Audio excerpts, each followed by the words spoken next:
రాసిన పత్రిక 8వ అధ్యాయం 1వ వచనాన్ని జ్ఞాపకం చేసుకున్నాం. మేము వివరించుచున్న సంగతుల్లోని సారాంశము ఏదనగా మేము వివరించున్న సంగతుల్లోని సారాంశము ఏదనగా ప్రార్థన చేసుకుందాం. శర్వాగారి వందనాలు స్తోత్రాలు. మరి ఒకసారి తండ్రైనా నీ పాద సన్నిధిలో నిలబడ్డాను తండ్రి. నువ్వు మాకు ఇచ్చిన యోగ్యత బట్టి నీకే వేల వందనాలు స్తోత్రాలయ్యా. ఇగో నీ వాక్యం ద్వారా మాతో మాట్లాడాను తండ్రి.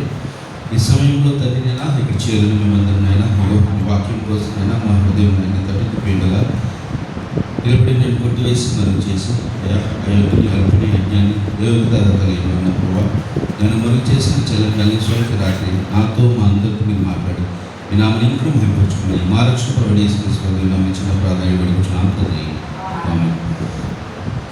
హెబ్రీయులకు రాసిన పత్రిక 8వ అధ్యాయం మరి 1వ వచనం ఒకసారి చదువుకుందామండి. మేము వివరించుచున్న సంగతుల్లో సారాంశం ఏదనగా మేము వివరించుచున్న సంగతుల్లో సారాంశం ఏదనగా అంటే ఇంతవరకు నేను చాలా విషయాలు మీకు వివరించాము. ఆ వివరించిన విషయాల్లోని దాని యొక్క సారాంశం ఏంటి అనే విషయాన్ని ఇక్కడ హెబ్రీ గ్రంథకర్త తన 8వ అధ్యాయంలో మాట్లాడుతూ ఉన్నాడు. ఆయన ఎందుకంటే ఆయన ఏం వివరించాడు ఇప్పటివరకు చెప్పాలి. మొదటి 7 అధ్యాయులు ఏం వివరించాడు ఆయన? అమ్మా దేవదూతల కన్నా శ్రేష్ఠుడు, లేకపోతే ప్రవక్తల కన్నా శ్రేష్ఠుడు, ఇంకా మెల్కీసెదెకు క్రమం పోలినవాడు, లేవి గోత్రపు యాజకత్వాన్ని కన్నా శ్రేష్ఠుడు, ఇంకా అనేక విషయాలు దేవుని యొక్క అంటే దేవుని కుమారుడైన ప్రభు అయిన యేసుక్రీస్తు వారి యొక్క ఆయన శ్రేష్టతను, ఆయన ఘనతని, ఆయన ఆధిక్యాన్ని గురించి ఏం చేయాలంటే ఇప్పటివరకు ఆయన వివరిస్తూ వచ్చాడు. ఆయన మరి ముఖ్యంగా ఈ 7వ అధ్యాయంలోకి వచ్చేసరికల్లా, దీని ముందు అధ్యాయం 7వ అధ్యాయంలో వచ్చేసరికల్లా ఆయన మూలాంశంగా ఎక్కడ వచ్చాడంటే యేసుక్రీస్తుని ప్రధాన యాజకుడుగా ఆయన ప్రకటిస్తూ పరిచయం చేస్తూ విడిచిపెట్టాడు. ఆయన 7వ అధ్యాయం మనం 3 భాగాలను జ్ఞాపకం చేసుకున్నాం. అందులో మొదటిగా లేవి గోత్రపు యాజకత్వం నుంచి మాట్లాడాడు. ఆయన ఆ లేవి యాజకత్వం కంటే శ్రేష్టమైన యాజకత్వం ఉంది. అది ఏంటంటే మెల్కీసెదెకు యాజకత్వం అని చెప్పాడు. ఎందుకు వీరిద్దరి గురించి ఆయన మాట్లాడాడంటే, అయ్యా లేవి గోత్రపు యాజకత్వం ఏదైతే ఇప్పుడు మీరు అనుసరిస్తున్నారో, ఏదైతే ఇప్పుడు మీరు పాటిస్తున్నారో, ఏదైతే ఇప్పుడు మీ మధ్యన కొనసాగుతుందో దీనికన్నా శ్రేష్టమైన మరి ఒకటి ఉంది. అది మెల్కీసెదెకు యాజకత్వము. ఆ యాజకత్వాన్ని మీ పితరుడైన అబ్రహాము కూడా లోబడ్డాడు, ఆ యాజకత్వాన్ని అంగీకరించి ఉన్నాడు. కాబట్టి మీరు కూడా ఆ యాజకత్వానికి లోబడిన వారే అని మెల్కీసెదెకు యాజకత్వాన్ని గురించి ఆయన ప్రకటిస్తూ వచ్చాడు. ఆయన తర్వాత ఏం చెప్తున్నాడంటే, ఆ మెల్కీసెదెకు యాజకత్వాన్ని ఇప్పుడు మీరు అంగీకరించాల్సి వచ్చింది కదా. అయితే ఆ మెల్కీసెదెకు అనే వ్యక్తి ఎవరికి సాదృశ్యం ఉన్నాడంటే మన మధ్య ఉన్న ప్రధాన యాజకుడైన యేసుక్రీస్తుకి సాదృశ్యం ఉన్నాడు. కావాలంటే ఈయన పోలికల్ని ఆయన పోలికలు చూడండి. ఎలా ఉన్నాడైనా దేవుని కుమారుని పోలి ఉన్నాడు. కాబట్టి మీ పితరులు మెల్కీసెదెకు యాజకత్వాన్ని అంగీకరించారు. కాబట్టి ఇప్పుడు మీరు ఎవరి యాజకత్వాన్ని అంగీకరించాలి చెప్పలే? ప్రధాన యాజకుడైన యేసుక్రీస్తు యాజకత్వాన్ని అంగీకరించాలి అని ఎంతవరకు ఏం చేయడంటే ఆయన వివరిస్తూ వచ్చాడు. ఇప్పుడు ఏమంటున్నాడంటే, నేను వివరించిన విషయాల యొక్క సారాంశం ఏంటయ్యా? చదవం ఇప్పుడు మొదటి చదువుతుంది. నేను 7వ అధ్యాయము 6వ అధ్యాయం ముందు చెప్పిన మాటలన్నింటిలోని ఆ మూలాంశము సారాంశము ఏంటివి చెప్పాలనుకున్నానంటే, మనకు అట్టి ప్రధాన యాజకుడు అది వీడు చెప్పాలనుకున్నది ఏంటంటే, ఎంత వివరణ ఎందుకు ఇచ్చాడు ఆయన, ఇన్ని యాజకత్వాల నుంచి ఎందుకు మాట్లాడాడు, ఇన్ని పోలికలు ఎందుకు చెప్పాడంటే, మనకంటూ ఒకడు ఉన్నాడు, ఒక ప్రధాన యాజకుడు ఉన్నాడు. ఆ ప్రధాన యాజకుడిని నేను పరిచయం చేశాను ఇప్పటి వరకు. అయితే ఇప్పుడు ఆ ప్రధాన యాజకుడిని మీరు ఎందుకు నమ్మాలి అనే విషయాన్ని ఈ 8వ అధ్యాయం ద్వారా ఏం చేస్తుంటే ఆయన మనకి బహిర్గతం చేస్తున్నాడు. చూడండి, 7వ అధ్యాయంలో ప్రధాన యాజకుడిగా క్రీస్తుని ఏం చేయడు? ఆయన పరిచయం చేశాడు. ఆయన ఇప్పుడు ఆ పరిచయం చేయబడిన క్రీస్తు ఎందుకు ఈ రోజు మీరు అనుసరిస్తున్నా లేదా మీరు పాటిస్తున్నా మీ మధ్య ఉంటున్న ఈ లేవీ గోత్రపు అహరోను యాజకత్వం కంటే ఈయన శ్రేష్టమైన యాజకత్వంగా మీరు ఎందుకు అంగీకరించాలి? ఈయన యాజకత్వాన్ని, ఈయన ప్రధాన యాజకుడుగా యేసు క్రీస్తుని ఎందుకు మీరు అంగీకరించాలి అంటే దానికి తగిన కారణాలు ఏం చేస్తారంటే ఈ 8వ అధ్యాయంలో ఆయన వివరిస్తూ వస్తున్నాడు. చదవమ్మా. మనకి ఎటువంటి ప్రధాన యాజకుడు ఒకడున్నాడు. ఆయన పరిశుద్ధ ఆలయములకు అనగా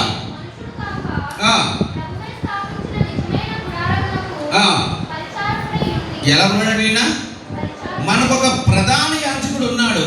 ఆయన ఎలా ఉన్నాడంటే మనకి పరిచారకుడై ఉన్నాడు. కొన్ని విషయాల్ని, 3 ప్రాముఖ్యమైన అంశాల్ని ఈరోజు మొదటి 6 వచనాల్లో గ్రంథకర్త మనకు వివరిస్తున్నాడు. అందులో మొదటిది ఏంటంటే ప్రధాన యాజకుడైన క్రీస్తు మనకి ఎలా ఉన్నాడట?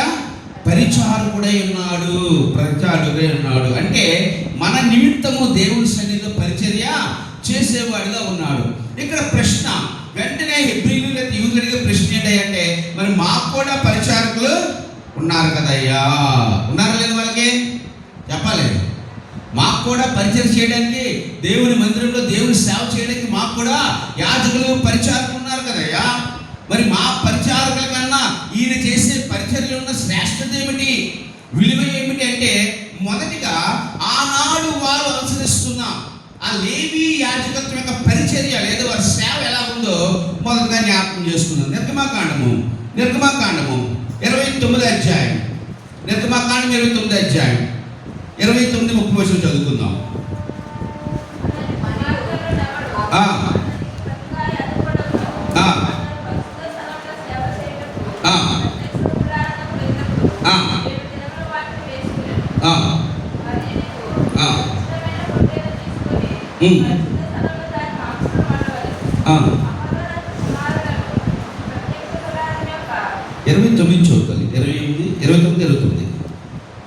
మరియు అహరోను ప్రతిష్ఠ వస్త్రములను అతని తర్వాత అతని కుమారులను వారు అభిషేకం పొందుడు ప్రతిష్ఠింపబడ్డను వారిని ధరించుకొనవలెను.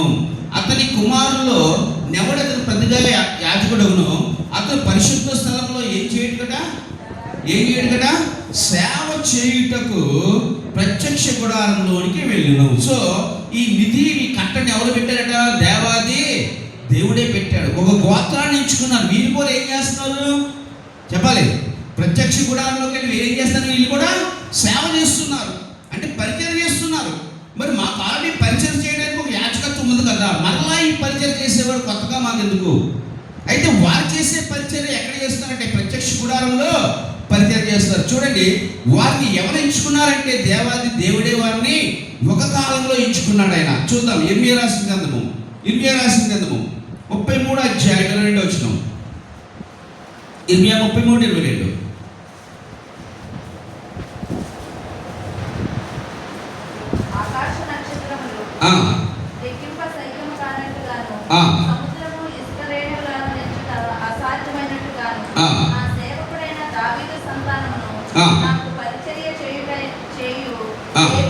నాకు పరిచారకులైన చదువు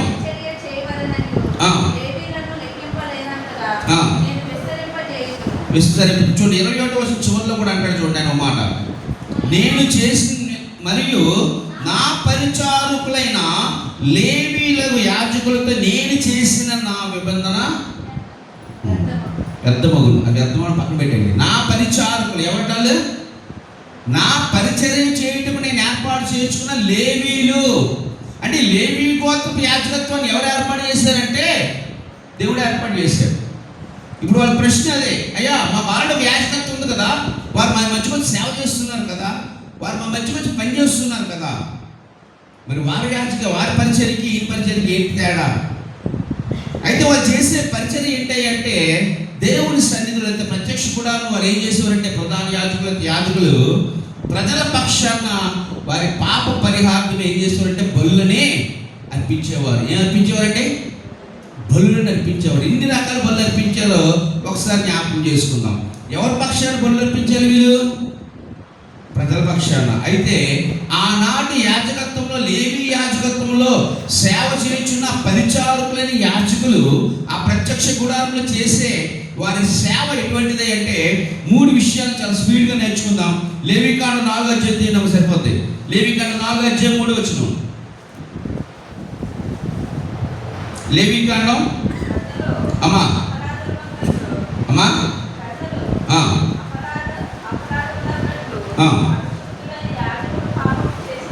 ఎవరు పాపం చేస్తే? యాజకుడు. అంటే ఈ పరిచర్య చేయుచున్నవాడు కూడా ఏం చేస్తున్నాడట అంటే ఈ సేవ చేస్తున్న యాజకత్వం ఎలాంటిది అంటే వారు ఇచ్చే సేవలో మొదటి స్థానం ఏమేమి ఉండాలంటే ఆ యాజకుడైన వాడు పాపం చేస్తే తన నిమిత్తం కూడా ఏం చేసుకోలేనా చదవాలన్నమాట.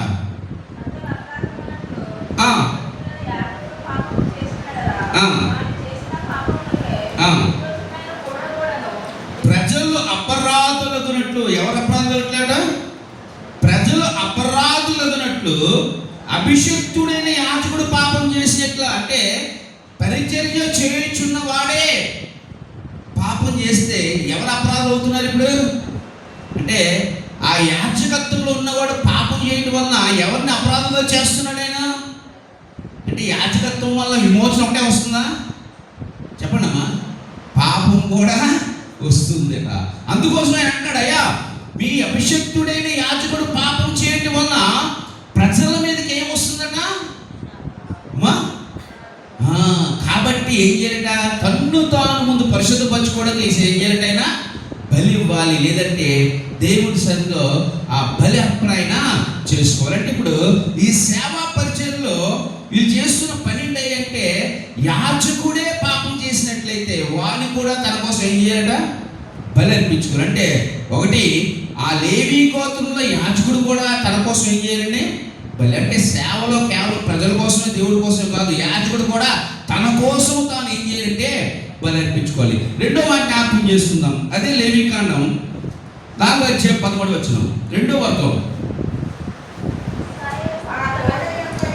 ఇజ్రాయేల్ సమాజమంతయు ఎంత ఎవరంటేనా ఇజ్రాయేల్ సమాజమంతయు ఏ పొరపాటున ఏ తప్పిదము చేసి యెహోవా ఆజ్ఞలను దేన్నైనా మీరి చేయరాని పని చేసి అపరాధులైనా.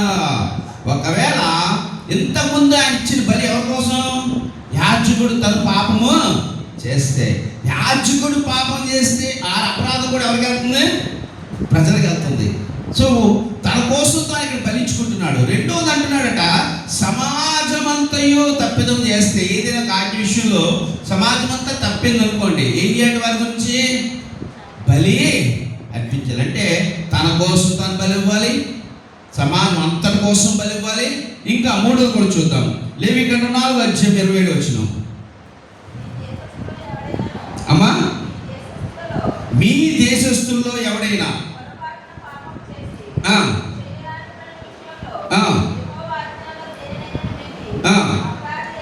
చూడండి, మొదట తానే పాపం చేసిన ఎల్లా, రెండోది సమాజమంతా పాపం చేసిన ఎల్లా, మూడవది ఒకడు పాపం చేసిన ఎల్లా. అంటే 2 రకాల పనులు ఉన్నాయి ఇక్కడ చెప్పాలి. యాజకుడు తాను పాపం చేసినా పాపరిహారం చేసుకోవాలి, సమాజం అంతా పాపం చేసిన వారి నిమిత్తం ప్రాయశ్చిత్తం చేయాలి, సమాజంలో ఒక్కడు పాపం చేసిన ఒక్క నిమిత్తం కూడా ఏం చేయాలంటే ప్రాయశ్చిత్తం చేయాలి. ఇది ఆనాటి లేవి గోత్రపు యాజకత్వం చేయుచున్న సేవా పరిచర్య. ఇందులో ఎవరు కనబడుతున్నారు అంటే ఇజ్రాయెల్ సమాజం కనబడుతుంది. మీ దేశస్తుల్లో ఒకడు, ఏ దేశం అది? మీ ఇజ్రాయెల్లో ఒకడు, లేదా ఇజ్రాయెల్ లేవి గోత్రంలో యాజకుడైన వాడు. అంటే ఈ సేవా పరిచర్య అంతా ఎక్కడ ముడిపడి ఉందంటే ఇజ్రాయేలు ఎక్కడ పడ్డది? కేవలం ఒక జాతికి మాత్రమే పరిమితమైన సేవ. అవునంటారు కదా? చెప్పాలి. ఇజ్రాయెల్ సమాజం అంతా పాపం చేస్తే బలి ఇవ్వాలి, ఇజ్రాయెల్ సమాజాన్ని నడిపిస్తున్న యాజకుడు పాపం చేసినా బలి ఇవ్వాలి, ఇజ్రాయెల్ సమాజంలో ఏ ఒక్కడు పాపం చేసినా బలి ఇవ్వాలి. అంటే ఈ యాజకత్వం యొక్క పరిధి కేవలం ఎంతవరకు అంటే ఇజ్రాయేలు జనాంగం వరకే. ఇది యాజకత్వం యొక్క పరిచర్య. వీరి పరిచర్య పరిధి ఎక్కడ దాకా ఆగిపోయింది అంటే అంతవరకు ఆగిపోయింది. అయితే ఇక్కడ అంటున్నాడు ఆయన, మేము వివరించిన సంగతుల యొక్క సారాంశం ఏదనగా మనకు ఒక ప్రధాన యాజకుడు ఉన్నాడు, ఈయన కూడా ఏం చేస్తున్నాడ, పరిచర్య చేయుచున్నాడు. మరి ఈయన చేస్తున్న పరిచర్య ఎటువంటిది ఒకసారి జ్ఞాపకం చేసుకుందాం. మత్తయి సువార్త 20 మత్తయి సువార్త 20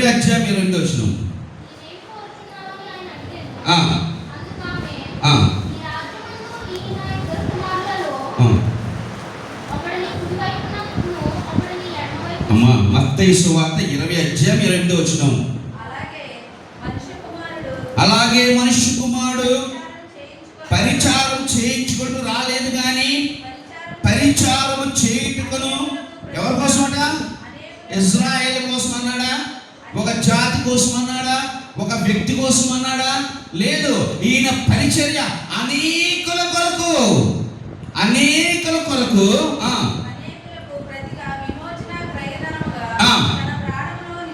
తన ప్రాణమునిచ్చుటకై ఇంకేట వచ్చాడట. చూడండి, ఈయన పరిచర్య, ఈయన కూడా సేవ చేస్తున్నాడట. కానీ ఈయన చేస్తున్న సేవ ఎక్కడ వరకు దీని పరిమితి అంటే అనేకుల కొరకు పరిచారం చేయడానికైనా వచ్చాడు. మీ యాజకత్వంలో కొద్ది మంది వరకే ఉంది, దానికి ఒక స్థాయి ఉంది, దానికి ఒక పరిధి ఉంది. ఆ పరిధిలో కూడా వారి కోసం కూడా వారు ఏం చేయాలంటే ప్రాయశ్చిత్తం చేయాలి మీ యాజకుడు. కానీ ఈ యాజకుడు అయితే అనేకులకి ప్రాయశ్చిత్తం చేయడానికి ఆయన ఏం చేస్తాడంటే పరిచర్యనే చేస్తూ ఉన్నాడు అంటున్నాడు. ఇంకా జ్ఞాపకం చేసుకుందాం. హెబ్రీయులకు రాసిన పత్రిక 5వ అధ్యాయం ఎలా చేస్తున్నాడు చెప్తాడు చూడండి. హెబ్రీ 5వ అధ్యాయం 5వ వచనం. హెబ్రీ 5:5 అటువలే క్రీస్తు కూడా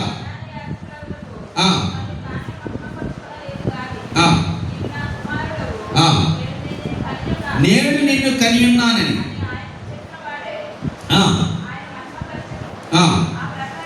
మెల్కీసెదెకు క్రమం చొప్పున నిరంతరం యాజకుడే ఉన్నామని మరి ఒకట చెప్పుచున్నాను.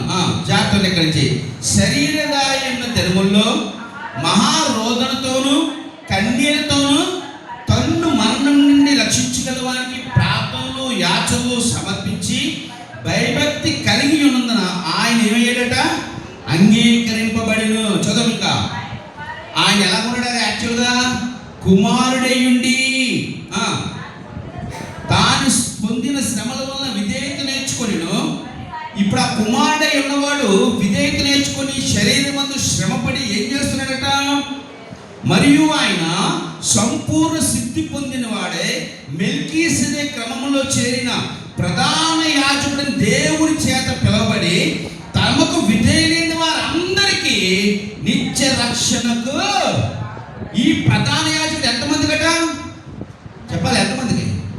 తనకి విధేయుల అందరికీ కూడా ఏమిస్తున్నట్టు ఈయన నిత్య రక్షణ ఇస్తున్నాడు. ఈయన ఎవరు అక్కడ దేవుని చేత ఎవరిని పిలువబడ్డాడట, ప్రధాన యాజకుడిని పిలువబడ్డాడు. మెల్కీసెదెకు క్రమంలో వచ్చిన వాడుగా కనబడుతున్నాడు, దేవుని చేత ప్రధాన యాజకుడిగా పిలువబడ్డాడు. ఈయన ద్వారా అయితే ఆయన విధేయత కలిగిన వారందరికీ ఏమైందట, విమోచన రక్షణ అనేది కలుగజేస్తున్నాడు. అయినా మీరు చూస్తున్న యాజకుడు, మీరు చూస్తున్న యాజకత్వము తనకు తాను అర్పించుకోవాలి, తన వారి కోసం బలివ్వాలి, మరలా పాపం చేస్తే మరలా బలివ్వాలి. అది కొంతమంది వరకే ఉంది. కానీ ఈయనైతే దేవుడు కుమారుడయ్యుండి దేవుని చేత ప్రధాన యాజకుడిగా పిలబడి అనేకుల కొరకు పరిచర్య చేశాడు. ఎలా చేశాడంటే తన్ను తానే బలిగా అర్పించుకున్నాడు. ఎలా చూసాడు చూద్దాం. ఎబ్రీ రాసిన 13వ అధ్యాయం 12వ వచనం. ఎబ్రీ 13:12 ఎలా రక్షించాడో చూద్దాం. ఎబ్రీ 13:12 యేసు కూడా తన స్వరక్తం చేత ప్రజలను పరిశుద్ధపరచుటకై గవిని వెలుపట ఏమయ్యాడైనా శ్రమ పొందెను. గవిని వెలుపట ఆయన ఏమైపోయాడట, శ్రమ పొంద. ఎందుకోసమట, తన స్వరక్తము చేత. అయ్యా, మీ యాజకులైతే మీరు పాపములు చుడికించబడాలంటే, మీకు విమోచన కలగాలంటే ఏం చేయాలి? మీరు మేకను దూడను తీసుకొని రావాలి. ఎవరు తేవాలి? ఎవరు తేవాలి చెప్పడమ్మా? పాస్టర్ ఇస్తారా? మీరు వచ్చేయడమ్మా, నేను ఇక్కడ మేకలను మేపుతున్నాను, గొర్రెలు మేపుతున్నాను అక్కడ కాదు. ఎవరు తేవాలి? మనమే తీసుకెళ్ళి, అంటే ఆ ప్రాయశ్చిత్తానికి కావాలని మనమే తీసుకెళ్ళి, అంటే దేని రక్తం అయితే చిందించాలో దాన్ని మనమే తీసుకుని దాన్ని మనమే పట్టుకెళ్తే యాజకుడు ఏం చేస్తుంటే దాన్ని బలించి ఆ రక్తాన్ని ప్రోక్షించా, మీరు ఈ గొర్రె పిల్ల మీద రక్తం ప్రోక్షించి మీ పాపాన్ని క్షమించారు పుణ్యం. కానీ ఇక్కడ ఏమేమన్నట, ఈ ప్రధాన యాజకుడు అయితే తన స్వరక్తం ఇచ్చి మిమ్మల్ని ఏం చేస్తున్నారైనా విమోచిస్తున్నారు. అంటే ఇప్పుడు మీరు గొర్రెల్ని మేకల్ని లేదా ఏవైనా ఏసైనా తీసుకురావాలా, క్షమాపణ కోసం తీసుకురావాలా, ఆ యాజకుడి దగ్గరికి అయితే మీరు తీసుకెళ్ళాలి. తీసుకెళ్ళిందని ఆయన మళ్ళీ చెక్ చేస్తాడు. ఎందుకంటే తెచ్చింది ఏది పడుతుంది బలి ఇవ్వడానికి పనికిరాదు, ఏది పడుతుంది బలి ఇవ్వడానికి పనికిరాదు. దేన్నైతే ఇవ్వాలో అదే బలి ఇవ్వాలి. నువ్వు తీసుకెళ్ళాల్సిన బాధ్యత నీది. ఇచ్చిన తర్వాత ఆయన బలిస్తేనే అప్పుడు నువ్వు అంగీకరించబడతావు, అప్పుడే నీ పాప క్షమాపణ. కానీ ఇక్కడ ఈయన అంటున్నాడు, తన్ను తానే అనేకుల కొరకు విమోచనగా ఈ లోకానికి వచ్చాడట. వచ్చి తన స్వరక్తం ఇచ్చి అయ్యా మీరు నా కోసం మేకలు తేవద్దు, గొర్రెలు తేవద్దు, బర్రెలు తేవద్దు, దూడలు తేవద్దు, ఏవో మీరు తేవక్కర్లేదు, దేని రక్తాన్ని మీరు చిందించవలసిన లేదు, ఆ రక్తాన్ని నేనే చిందిస్తున్నాను అని మాట్లాడిన వాడు ఈ ప్రధాన యాజకుడు. ఈ ప్రధాన యాజకుడు పరిచర్య ఎంతమందికి అనేకులకి అందరికీ ప్రధాన యాజకుడుగా ఉన్నాడు. చూడండి, యెషయా రాసిన గ్రంథము 53వ అధ్యాయం, యెషయా రాసిన గ్రంథము 53వ అధ్యాయం, యెషయా రాసిన 53వ అధ్యాయం 10-11 చూద్దాం.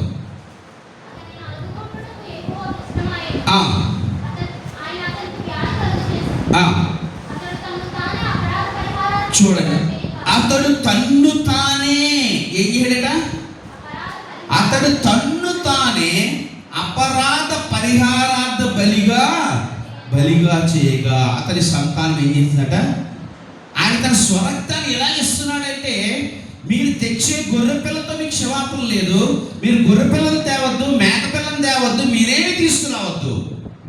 ఒకవేళ నేను పాపం చేస్తే నేను కూడా గొర్రె పిల్లని మేక పిల్లని అవసరం లేదు. ఎందుకంటే ఏ పాపము లేని నిర్దోషి అయిన ప్రధాన యాజకుడట తానే అపరాధ పరిహారార్థ బలిగా తన్ను తాను ఇచ్చుకున్నాడట. చదువు కింద వచ్చిన 11 వచ్చిన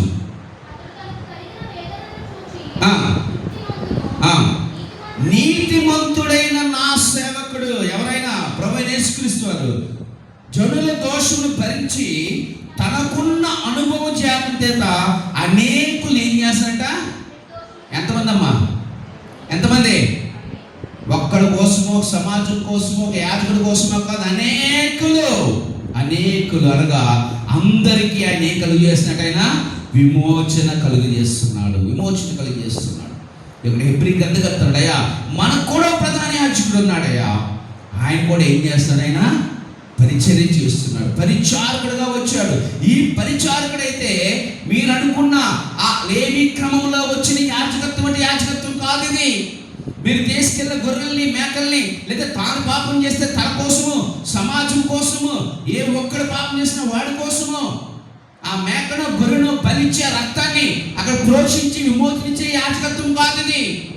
ఈయన అందరి కోసం వచ్చాడు, తన రక్తాన్ని చిందించాడు, ఆ రక్తము ద్వారా ఏం చేయాడంటే మనందరికీ విమోచన ఇచ్చాడు, మనందరికీ ఏం చేయాడట పాప క్షమాపణ ఇచ్చి మనల్ని నిర్దోషులుగా చేస్తున్నాడు. కాబట్టి ఈ యాజకుడు అట్టి ప్రధాన యాజకుడు ఎవరంటే ప్రభువైన యేసుక్రీస్తు. అంటే మీ యాజకత్వానికి నేను పరిచయం చేస్తున్న ఈ ప్రధాన యాజకుడైన యాజకుడి యొక్క ఆయన పరిచయం ఎంత గొప్పదో మీరు ఏం చేయాలంటే ఆలోచన చేయండి. మొదటిగా ఆయన పరిచయం గురించి మాట్లాడుతున్నాను. రెండో చదువు వాక్యం వెళ్దాం. హెబ్రీయులకు రాసిన పత్రిక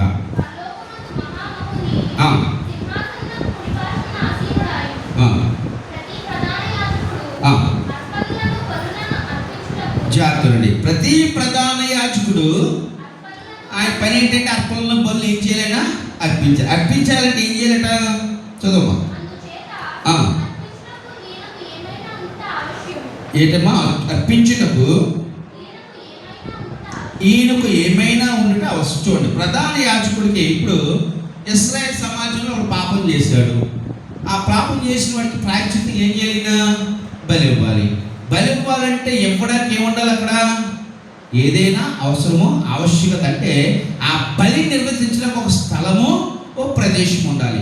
ఆ స్థలాన్ని ప్రదేశాన్ని ఏమన్నారంటే ప్రత్యక్ష గుడారము లేదా దేవుని ఆలయము అన్నారు. అక్కడ అదే ఆయన అంటున్నాడు. చదువు నెక్స్ట్.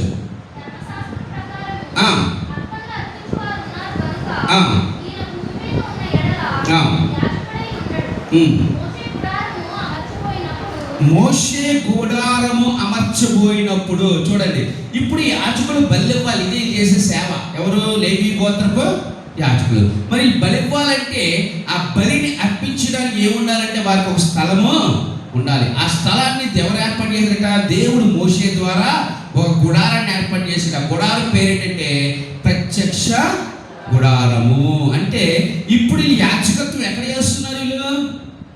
చెప్పాలి. వీళ్ళు పరిచర్య సేవ చేయడానికి ఏం ఏర్పాటు చేసుకున్నట్టే ఒక స్థలాన్ని ఏర్పాటు చేశారు. ఆ స్థలం పేరేంటట? ప్రత్యక్ష గుడారం. అంటే అయ్యా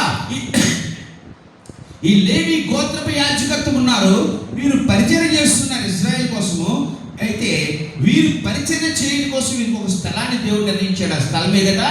ప్రత్యక్ష గుడారం. చూద్దాం ఒకసారి అన్నమాట. నిర్గమకాండము 29 అధ్యాయం. నిర్గమకాండం 29 అధ్యాయం 42-43. నిర్గమకాండం 29 అధ్యాయం 42-43.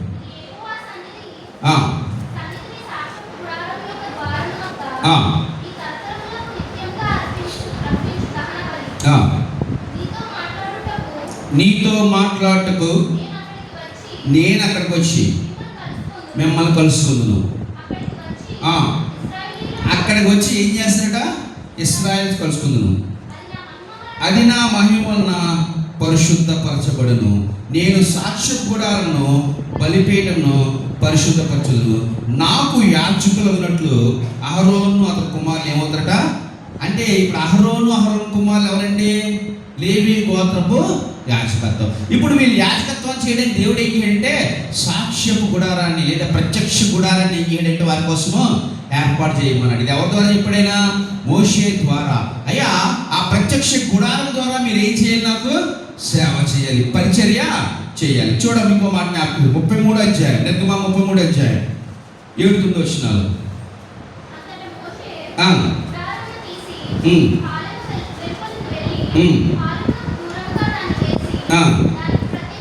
దాని ప్రత్యక్ష గుడారం అని పేరు.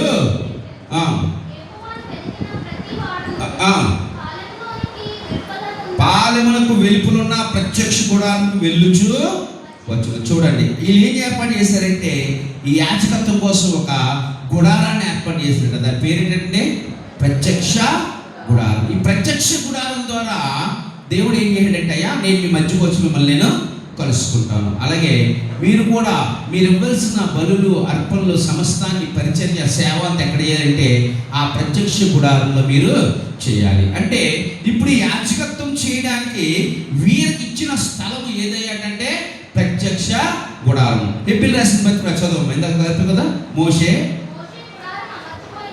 ఈ గుడారాన్ని ఎవరు అమర్చారట? ఇప్పుడేమో చదువుకున్నాం కదండి. వెలుపలికి ఆయన గుడారం అమర్చి దానికి ఏం పేరు పెట్టాడట? ప్రత్యక్ష గుడారం. ఈ గుడారాన్ని ఏర్పాటు చేసింది ఎవరంటే మోషే గారే. ఎందుకు ఈ గుడారాన్ని పెట్టమన్నది ఎవరు? పెట్టమని చెప్పింది ఎవరంటే ఆ వాక్యం జరుగుతుంది. కొండ మీద నేను నీకు చూపినట్లుగా. కొండ మీదనే నీకేం చేశాను? చూపించాను. అంటే మోషే ఇప్పుడు ఈ లేవి యాజకత్వం చేయడానికి సేవ చేయడానికి ఏం ఏర్పాటు చేసిన ప్రత్యక్ష గుడారాన్ని వాళ్ళు ఏర్పాటు చేసుకున్నారట. ఇది ఎవరి ద్వారా వచ్చింది? మోషే ద్వారా వచ్చింది. అయ్యా మోషే ఎలా కట్టాలి ప్రత్యక్ష గుడారం అంటే ఈ ప్రత్యక్ష గుడారం ఎలా కట్టాలో ఏ విధంగా కట్టాలో ఎవరు చెప్పారు? ఇంకే దేవుడే చెప్పాడు. ఎక్కడ చెప్పాడట? ఏ కొడమే చెప్పాడమ్మా? ఏ కొడమే చెప్పాడు? నిర్గమకాండం 25 అధ్యాయం. నిర్గమకాండం 25 అధ్యాయం 4వ వచనం. ఇప్పుడు మనం చదువుకున్న మాట అక్కడి నుంచి వచ్చిందే. కొండ మీద నీకు కనబరిచిన వాటి రూపము చెప్పున వాటిని చేయుటకు ఏం చేయమన్నాడైనా. ఇప్పుడు ఇదే మాట ఎక్కడుంది? అక్కడ ఎబ్రికథగా చెప్తుంది ఇదే మాట. ఏ కొండ మీద? ఆ సీనాయి పర్వతం మీద దేవుడు ఏం చేయాడంటే మోషేతో అయ్యా నీవు నా కొరకు నువ్వు ఏం చేయాలంటే ఒక ప్రత్యక్ష గుడారాన్ని కట్టాలి. నేను మీ మధ్య వచ్చి నివసిస్తాను. దాన్ని ఎలా కట్టాలి, ఏ విధంగా కట్టాలి, దాని రూపురేఖలు ఎలా ఉండాలి, దాంట్లో ఏమేమి ఉండాలి ఇవన్నీ కూడా ఎవరు వివరించాడు ఆయన చెప్పాలి. కొండ మీద చదువు వాక్యం చెప్పనమ్మా. కొండ మీద నేను చెప్పిన వాటినా కనపరచడం అర్థం ఏంటి? కొండ మీద చెప్పాడా చూపించాడా? మనందరం చూపించాడు అనుకుంటాం, కానీ దేవుడు ఆయన కొండ మీద ఒక ఊహా చిత్రాన్ని చూపించాడు. ఆయన ఒక ఊహా చిత్రాన్ని చూపించాడు. ఆయన చూపించాయా ఈ నమూనా ప్రకారం నువ్వు కట్టాలన్నాడు. అంటే దేవుడి మనసులో ఆల్రెడీ ఏముంది ఒక ఆల్రెడీ అప్పటికే ఒక ప్రత్యక్ష గుడారం ఉంది, అప్పటికే ఒక దేవుని ఆలయం అనేది ఆల్రెడీ ఉంది. ఆ ఊహను దాన్ని చూపించి ఏం చేస్తుంటే నువ్వు ఈ విధంగా కట్టాలి, అది ఎలా కట్టాలి, ఎంత పొడుగు ఉండాలి, దేనితో కట్టాలి, ఎవరితో కట్టించాలి అని అన్నీ కూడా ఎవరు చెప్పాడట ఆయన? మోషేకి చెప్పాడట. ఇప్పుడు ఆ గుడారంలో మీరు ఏం చేస్తున్నారు? యాజకత్వం చేస్తున్నారు. ఎవరు? లేవి గోత్రపు యాజకులు. చదువు మీ ప్రశ్న పెద్దగా మళ్ళీ చదువు ఒకసారి. మోషేతో చెప్పిన మాట చదువు.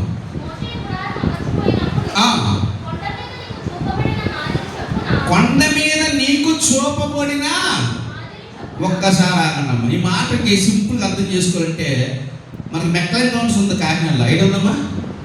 తెలుసా మెక్లైన్ గ్రౌండ్స్? అక్కడ ఏం పెడతారు ఎక్కువగా? అబ్బా క్రైస్తవులు అనిపించుకున్నారబ్బా నిజంగానే. మీటింగ్లు పెడతారు, మీటింగ్తో ఇంకోటి కూడా అడుగుతారు ఏంటంటే ఎగ్జిబిషన్లు ఎక్కువ పెడుతుంటారు. ఎగ్జిబిషన్ కూడా అడుగుతారు.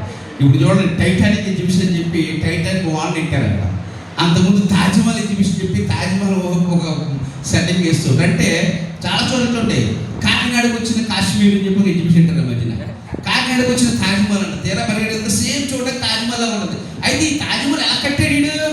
ఆల్రెడీ ఒక తాజ్మహల్ ఉంది, దాన్ని చూసి దాన్ని మాదిరిగా దీన్ని ఏం చేయడంటే ఇప్పుడు ఇది గొప్పదా అది గొప్పదా చెప్పండమ్మా. కాకినాడలో తాజ్మహల్ చూసామని చెప్పి ఆగ్రాలో తాజ్మహల్ అదే బాగుంటుంది, ఇదే సూపర్ అంటామా? ఇది చూసిన తర్వాత ఏమంటా ఎప్పటికైనా అది కూడా నేను చూడాలి, ఇదే ఎంత బాగుందంటే నిజమైంది ఇంకెంత బాగుంటుంది. ఎందుకు ఈ మాట జ్ఞాపకం చేస్తాను? చదువు. ఆయన ఏమంటే కొండ మీద నీకు చూపిన మాదిరి చొప్పున నువ్వేం చేయాలట? ఈ ప్రత్యక్ష గుడారాన్ని నువ్వు కట్టాలి. అంటే ఇప్పుడు మీ యాజకులు చేస్తున్న ఈ ప్రత్యక్ష గుడారం అనేది దేవుడు ఒక ఉన్నదానికి మాదిరిగా కట్టించాడు, దాంట్లో మీరు చేస్తున్నారు. ఇంకా చదువుతలే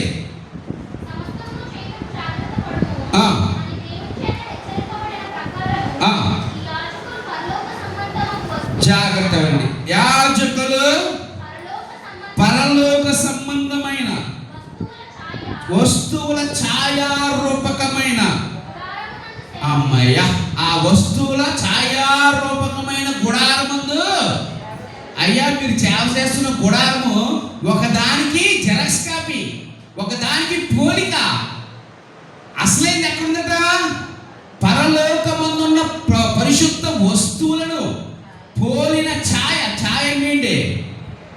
దాని నీడ, లేదంటే దాని యొక్క ప్రతి కాపీ, అంటే దానిలాగా ఉండేది. నేను అనుకున్నాను కదా, యేసుక్రీస్తు వారు పాత నిబంధనకు ఛాయ అయితే, ధర్మశాస్త్రం ఛాయ అయితే, ఆ ఛాయకు నిజ స్వరూపం ఎవరంటే ప్రభు అయిన యేసుక్రీస్తు వారు.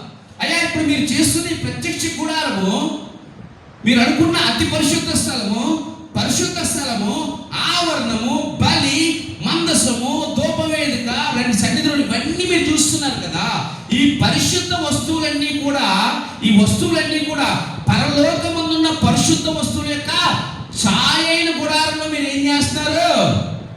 సేవ చేస్తున్నారు. అంటే మీరు చేస్తున్న ప్రత్యక్ష గుడారపు సేవ ఛాయ అయిన గుడారంలో సేవ చేస్తున్నారట. ఛాయ అయిన గుడారంలో సేవ చేస్తారు. అంటే ఏం చేస్తారంటే మనం అనుకున్నట్టుగా తాజ్మహల్ దగ్గరికి వెళ్ళి తీయించుకున్నాండి ఫోటోలు. అక్కడికి వెళ్ళి 4 ఫోటోలు తీయించుకున్నాం. ఒరిజినల్ తాజ్మహల్ దగ్గర తీయించుకుని ఇక్కడ తీయించుకున్నాం.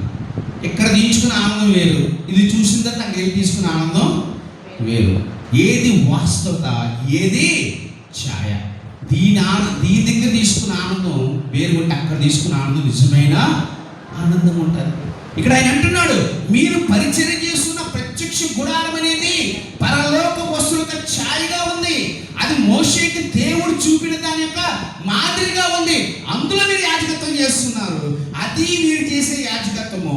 మరి ప్రధాన యాజకుడు మనకు ఉన్నాడన్నాడు కదా మోషేలో. చదువుతలే, నేను వివరిస్తున్న సంగతులు సంగతుల యొక్క సారాంశం ఏదనగా, మనకే ఒక ప్రధాన యాజకుడు ఉన్నాడు, ఆయన సేవ చేస్తున్నాడు. ఎంతకి ఆయన మందిరంలో సేవ చేస్తున్నాడు, ఆయన చేసే ప్రత్యక్ష కూడా ఎక్కడ చదువుతలే అమ్మ. మొదటి వచ్చిన కరెక్ట్ చదువుతలే. అట్టి ప్రధాన యాజకుడు ఒకడు ఉన్నాడు. దేనికి? ఆయన పరిశుద్ధ ఆలయమునకు సేవ చేస్తున్నాడు. ఎందుకు? పరిశుద్ధ ఆలయం ఎక్కడుందట? చదువు, అదే వచ్చిన చివరి ఉన్నాయి.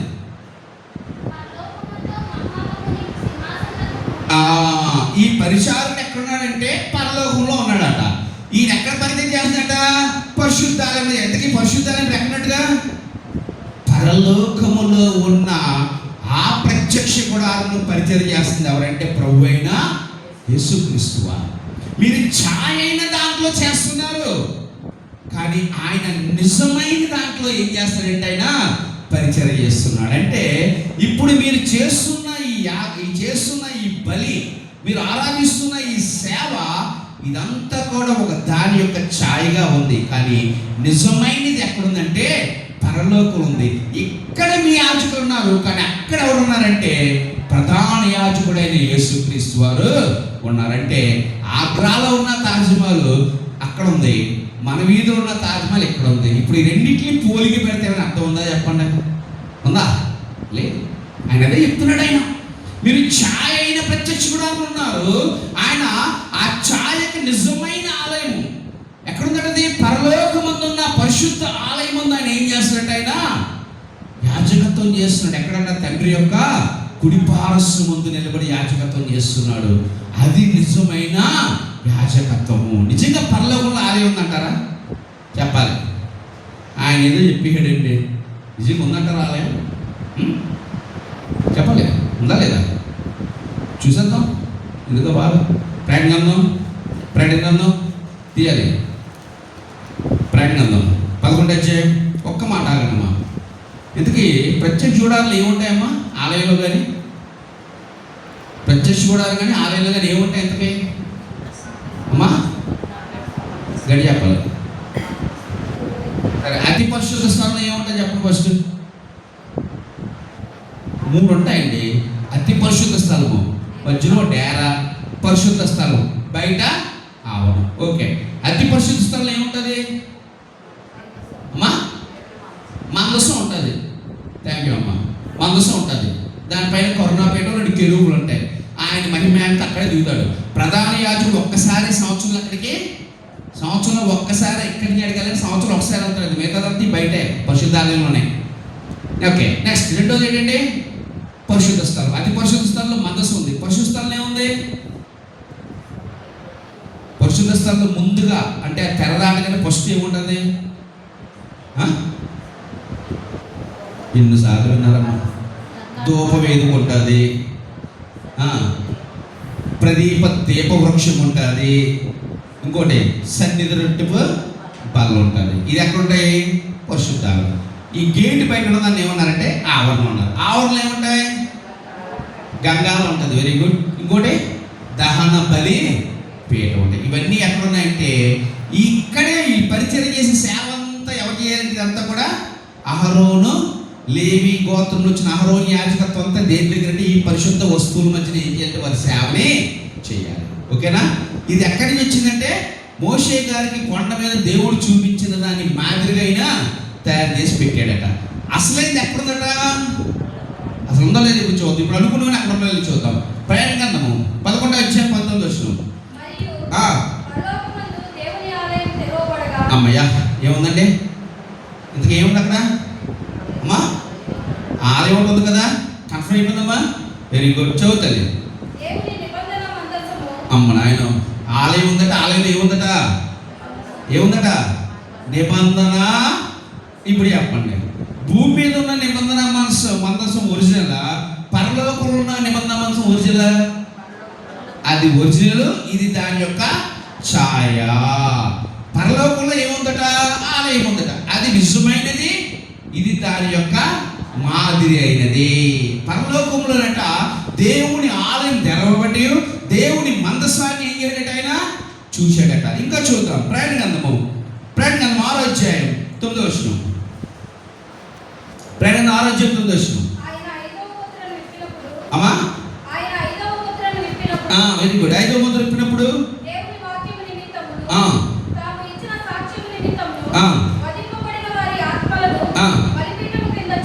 ఎక్కడ చూసినట్టమ్మా?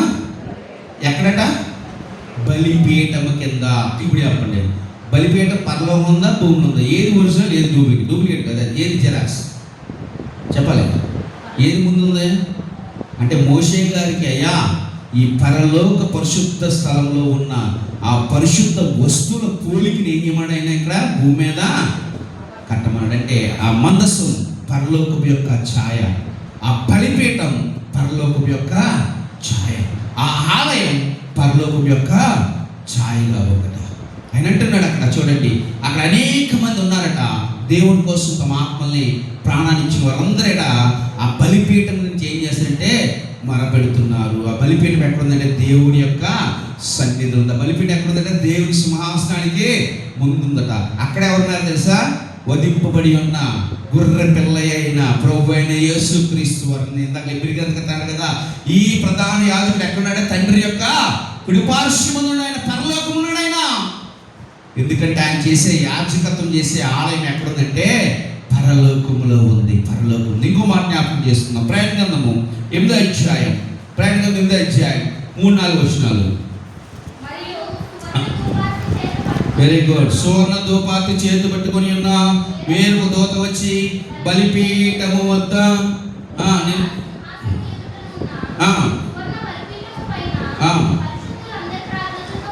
ఇక్కడ ఏం కనపడుతుంది?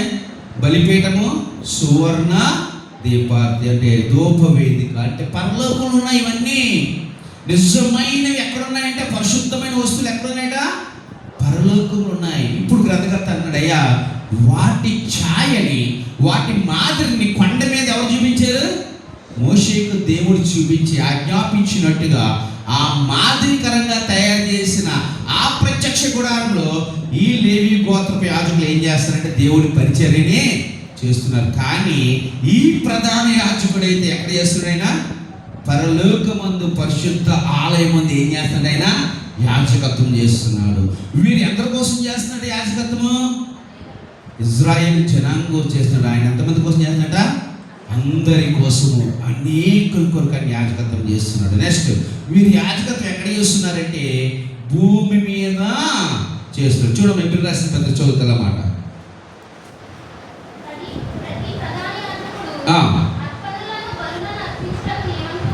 అవును,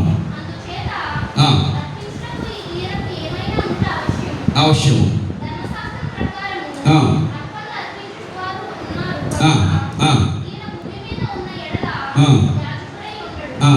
ఈయన భూమి మీద ఉన్న ఎడల యాజకుడై ఉన్నాడు. ఎవరు నుంచి మాట్లాడుతుంటా? యేసుక్రీస్తు వారు. ఈయన భూమి మీద ఉండే యాజకుడుగా ఈయన ధర్మశాస్త్రం ప్రకారము లేడు. మరి మీరంతా ఎక్కడ చేస్తున్నారా అంటే భూమి మీద యాజకత్వం చేస్తున్నారు. ఛాయైన ప్రత్యక్ష గుడారం యాజకత్వం చేస్తున్నారు.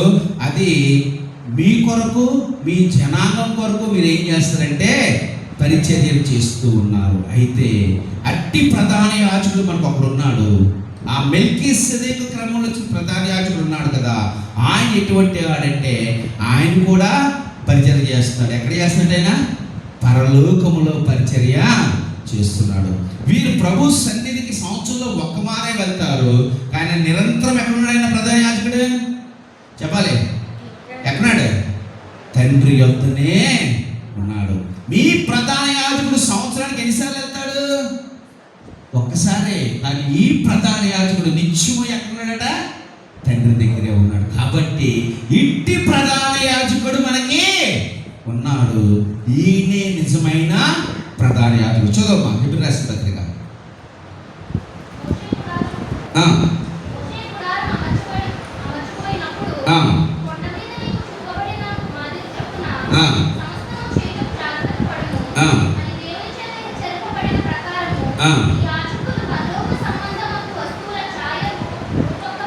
గుడారమందు సేవ చేయుచున్నారు. ఈయనైతే చూడండి, ఈ యాజకత్వంలో ఉన్న వారికి ఒక పరిధి ఉంది. ఏంటంటే ఒక జనాంగం కోసము ఒక ఛాయ అయిన ప్రత్యక్ష గుడారంలో పరిమితి అయిన పరిచర్యను మాత్రం మీరు భూమి మీద చేస్తున్నారు. ఇది వీరికి ఉన్నది. కానీ ఈయనైతే ఎవరైనా మొదటి చెప్పాడు కదా, ఇట్టి ప్రధాన యాజకుడు ఒకడు మనకున్నాడు అన్నాడు కదా. ఎవరైనా ప్రభు అయినా యేసుక్రీస్తు. ఈయనైతే మరి ఎక్కువైన వాగ్దానం బట్టి, అంటే ఈయనైతే మరి ఎక్కువైన, అంటే వీరికంటే ఎక్కువగా ఉన్నవాడు ఈయన. ఎలా ఉన్నాడట? వీరికంటే మరి ఎక్కువ వాగ్దానం బట్టి. చూడండి, అంటే వారికి కూడా వాగ్దానం ఇచ్చాడు దేవుడు. చెప్పాలి, వారికి కూడా వాగ్దానం ఇచ్చాడు దేవుడు. ఎవరికి ఇచ్చాడు వాగ్దానం? అయినా చెప్పాలి, అబ్రహాంకే.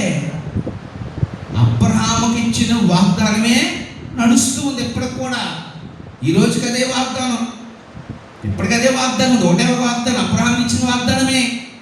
అబ్రహామును బట్టి ఇస్సాకు, ఇస్సాకును బట్టి యాకోబు, యాకోబును బట్టి ఇజ్రాయేలు జనాంగము. ఆ ఒక్కడే అబ్రహామే.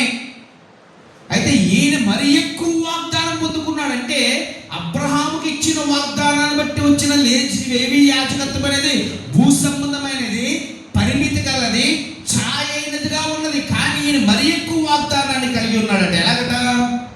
చదవమ్మా. మరి ఎక్కువ వాగ్దానం బట్టి ఏమైపడట? నియమింపబడిన మరి ఎక్కువైన నిబంధనకు మధ్యవర్తి అయి ఉన్నాడు. మరి ఎక్కువ నిబంధనకు వాగ్దానం చేశాడు. వాగ్దానంతో పాటు దేవుడు ఏం చేయాడంటే అబ్రహాముతో నిబంధన చేసుకున్నాడు. దేవుడు వాగ్దానం చేస్తాడు, వాగ్దానం తర్వాత ఏం చేస్తాడైనా నిబంధన. అంటే వాగ్దానాన్ని ధృవీకరిస్తూ ఏం చేస్తాడంటే నిబంధన చేస్తాడు. ఇప్పుడు వచ్చి మనం ఏమైనా అన్నాం అనుకోండి, జనరల్గా చూడండి, ఎలక్షన్ గట్టి వచ్చి ఏమంటారు? అయ్యా మేము మీకు కట్ చేస్తాం, ఇచ్చేస్తాం అంటే ఊరుకుంటారు జనాలు. అది కేవలం వాగ్దానమే. కానీ వాగ్దానం నిబంధనగా ఎలా చేస్తారంటే వాళ్ళు తీసుకొచ్చిన మేనిఫెస్టోలో వాళ్ళు పెడతారు. మేనిఫెస్టోలో పెట్టినప్పుడు ఏమవుతుందంటే అది నిబంధనతో కూడుతుంది. మామూలుగా నోటి వాడు చెప్తే ఏమవుతుంది? అది అవదు. అది మేము మామూలుగా అన్నాగా చేస్తాం అనలేదు కదా, ఎక్కడ చెప్పలేదు కదా, రాయలేదు కదా అంటే లేదయ్యా, మీరు అన్న వాగ్దానాన్ని ఏం చేశారు? మీ యొక్క ప్రామిసెస్ నెరవేర్చే పడుగైన ఒక నిబంధనలు ఏం చేశాడు? దాన్ని మీరు క్రోడీకరించారు. అలాగే దేవుడు అబ్రహాముకు వాగ్దానం చేశాడు, తర్వాత ఆయనతో నిబంధన కూడా ఆయన చేసాడు. అబ్రహాము అయ్యా ఇవన్నీ నెరవేర్చబడతాయి అంటే ఆయన అంటాడు, అయ్యా నువ్వు ఖండించి అవి కలేబరాలు పెడితే మధ్య నుంచి నేను దాటి వెళ్తానంటాడు. ఆయన అక్కడ ఆయనతో నిబంధన చేసిన మాట ఉంటుంది ఆదికాండంలో. ఆయన అయితే ఇక్కడ ఈయనతో కూడా ఆయన నియమించుకున్నాడు, వాగ్దానం చేసి మరి ఎక్కువ నిబంధన, మరి ఎక్కువ నిబంధన. ఎందుకంటే ఈ క్రీస్తు అనే ప్రధాన యాజకుడి యొక్క నిబంధన అనేది చాలా గొప్పది. ఎందుకంటే అది భూ సంబంధమైనది కాదు, అది పరలోక సంబంధమైనది. పరలోక సంబంధమైన నిబంధనలో ఆయన ద్వారా పొందుకునే విమోచన, ఆయన ద్వారా పొందుకునే రక్షణ, ఆయన ద్వారా పొందుకున్న పాప క్షమాపణ అనేది కూడా ఏమవుతుందంటే విస్తరిస్తుంది. అందుకే వీరైతే ఇజ్రాయేల్ జనాంగం అంతటి కోసము వీరు ఇచ్చేవారు, వారిలో ఒకడి కోసం ఇచ్చేవారు, ఆ ఒక్కడైన యాజకుడి కోసం ఇచ్చేవారు. కానీ ఈయనైతే అనేకుల కొరకు, అందరి కొరకు ఏం చేస్తున్నాడంటే ఈయన ఆ వాగ్దానాన్ని బట్టి ప్రధాన యాజకుడిగా తన బలి అర్పణ చేయడానికి వచ్చాడట. చదువు వాక్య నెక్స్ట్.